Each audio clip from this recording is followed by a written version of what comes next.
আচ্ছা দিদিভাই, বলো তোমার এই লুকটা কেমন লাগছে? তুমি যেরকম বলেছো আমি সেরকম সাজাতে পেরেছি তো? হ্যাঁ, তুমি সেরকম তো হালকার ওপরই বলেছিলে।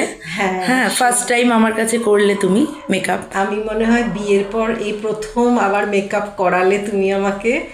আর আমার খুব ভয় ছিল যে আমাকে ভালো লাগবে না হয়তো, কিন্তু আমি খুব মানে বলবো ওটা, খুশি হয়েছো? খুব খুশি হয়েছি যে আমি যেমন চেয়েছি, হ্যাঁ খুব স্যাটিসফাইড হয়েছি যে তুমি আমি যেমন চেয়েছি তেমনিটাই হয়েছে। খুব আচ্ছা। ভালো লেগেছে। আর আচ্ছা। সবাইকে বলবো তোমার কাছেই যেন করে। আমি খুব স্যাটিসফাইড। ওকে, দেখি একটু ঘুরে যাও সাইডে। চুলটাও তুমি বলেছিলে হালকা কার্ল করতে নিচের দিকটা, হ্যাঁ, সেই হ্যাঁ, রকমই হ্যাঁ, করেছি। একদম আর চুলটাও। ফুলটা লাগিয়েও তোমাকে দারুণ লাগছে। হ্যাঁ, তুমি চুলটাও বলছিলে। আমার মানে চুলটা নিয়েও সমস্যা ছিল। চুলটাও তুমি সুন্দরভাবে মেকআপ করে দিয়েছো, তাতেও আমার খুব ভালো লাগছে। আচ্ছা ঠিক আছে, থ্যাংক ইউ।